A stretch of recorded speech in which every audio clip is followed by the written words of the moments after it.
If you don't eat, then you can't drink and you won't be merry. Even MSC food is edible. But Cunard and some Cunard passengers pretend that their ships are fancy. Are Queen Anne's dining rooms serving up premium plates? Or are the Hyacinths talking ship? Almost every restaurant and dining room tried, tasted, and rated. Here, ladies and gentlemen, we go.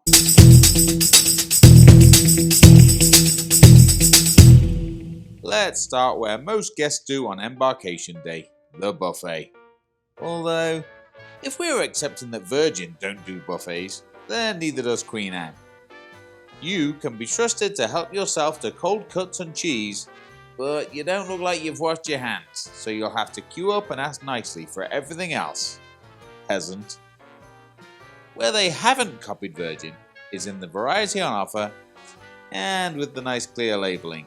So if you don't know what most things are by looking at them, well, that's your problem, because labels in here are as rare as Grill's passengers who don't start every sentence by telling you that they are Grill's passengers. Some dishes are freshly made to order, but the majority was made in recent memory. I'm not big on buffet, but I ate lunch in here on day one. Pork belly, which I do not even like and would never have chosen if there'd been labels, with broccoli and gravy. And it rocked! All the food in here is good quality, it's recognisably buffet, but believable as high street fancy. And it's never ever rammed or raucous. If you are too tight to pay, then the coffee up here is fine, decent even. And the chit chat at late night snacks passes the time. Especially if you like hearing about trains. 7 out of 10. Oh yeah, if you notice that the Artisan sign isn't lit up, don't try to be helpful by turning it on. This is not a light switch, it's the fire door release. Don't worry, I noticed just in time. This is the Britannia dining room. Like all Cunard chips, the cheapest fares get the best dinner venue. And in isolation, it's grand, a bit glitzy, and very impressive. If you've ever been on other Cunard chips, then try not to compare. There are plenty of tables for two, sort of. Tables for two are basically tables for 6 or 8 with some 2-inch gaps between chairs. Not an issue for me, I like shared tables. But you might be antisocial. Or smelly. I'm a pretty big dude and I'm trying to avoid having my own gravitational pull, so I didn't eat as much as I usually do. Don't worry though, I still ate more than a normal human would.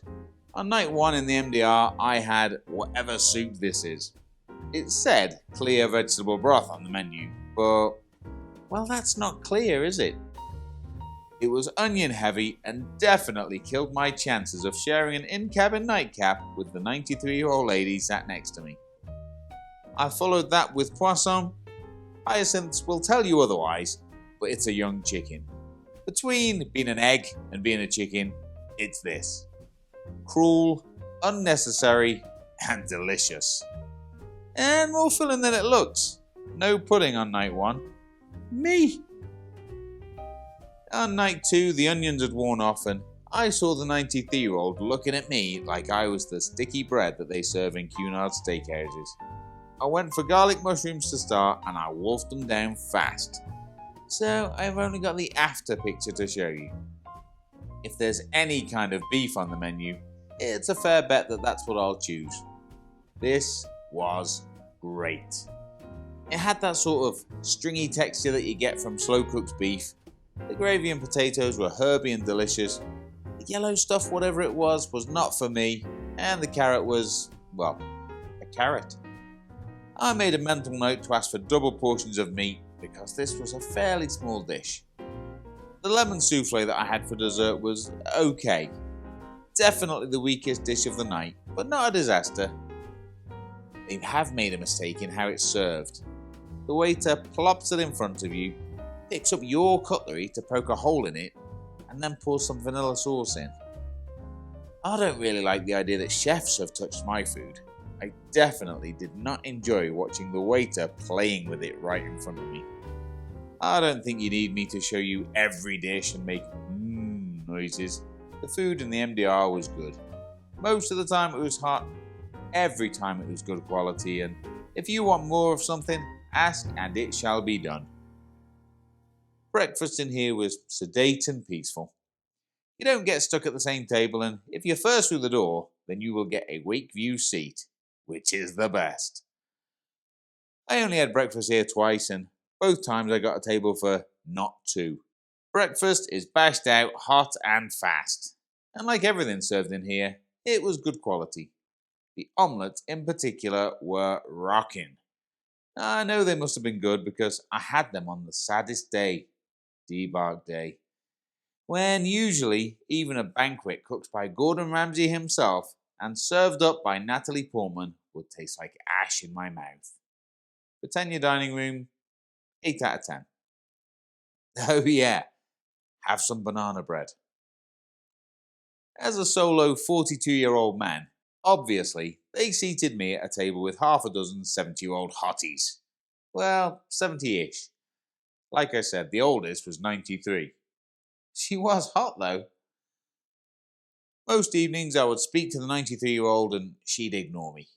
I'd say whatever it was again, a bit louder, no reaction. Louder again, nothing. Then on the fourth or sometimes fifth attempt, she would jump like she'd been poked with a cattle prod and scream, "There's no need to shout!" The first time it was pretty funny. The second time even. After that, I could feel myself getting a little bit irritated until I thought, what are you doing? This woman is 93, cruising on her own and doing a splendid job. Either be nice or be quiet. So, obviously, I chose be quiet.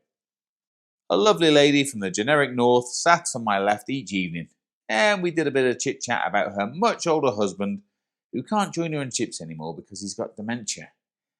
But her face lit up whenever she would tell me tales from their previous trips together.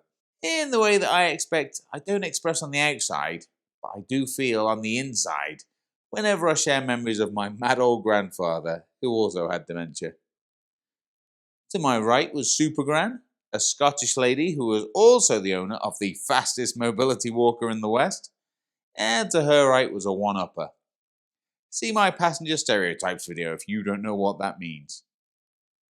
The one-upper went to great pains to be mysterious and drop in references to the royal family, and was obviously upset that people respected her fake stated boundaries by not asking.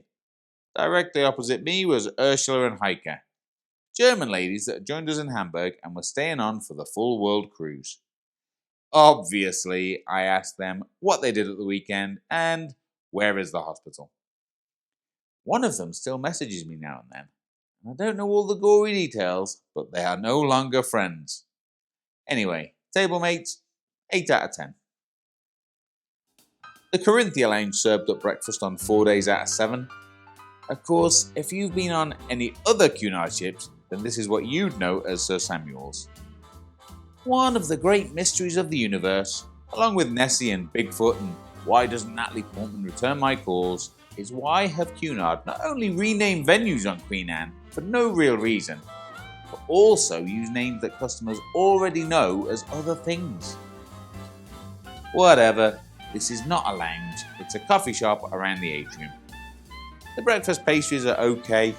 This Nutella type thing was the best of the bunch, but I don't eat Nutella ever since Chester Zoo told me about palm oil making the orangutans homeless. So if you see an orangutan, don't tell them. I had a late night followed by a late morning one day, so it was brunch time by the time I got here. Mid-morning, they wheel out a selection of open sandwiches, and they are so delicious that I made sure that I didn't sleep in and miss breakfast again. The cream-filled donuts that are the real reason anyone would go to a Cunard Carinthia Lounge were nowhere to be seen. That made me sad. 5 out of 10. The Golden Lion is still called the Golden Lion, and it's still an old-fashioned boozer. Probably the most like an actual pub on any Cunard ship. It's a bit of a tradition for me to nip in at some point every trip for fish and chips and a sticky toffee pudding. I don't know why, but I didn't really enjoy it that much on here. The fish and chips tasted the same as it always does. The sticky toffee pudding comes with custard and isn't offered with cream, but I asked and they brought. No real complaints, I just didn't enjoy it like I usually do. Maybe I'll drag that tradition out back and put a bullet in its head. 5 out of 10. Another big tradition is afternoon tea. I stopped by the Queen's Room twice, and both times it was packed. Both times the same menus were on the table. Both times they were not the menu that was actually being served. My last trip on QM2, the afternoon tea was really disappointing. The sandwiches were filled as if the crew were paying for the ingredients themselves, and they just tasted of bread. The cakes tasted a bit chemically, excluding the choux pastry of the day, which is always the star of the show. And the scones were fine. On QA, apart from the what is it kind of lottery, the food was all rocking. I liked my table mates on one occasion, I liked the husband but not the wife on the other. Both times it was enjoyable, and QA's afternoon tea is currently the market leader. Apart from plopping a spoonful of jam on the plate for you instead of the wee jars that they should have. And they always treat the cream like McDonald's staff treat barbecue sauce and do their very best not to give you any. 7 out of 10.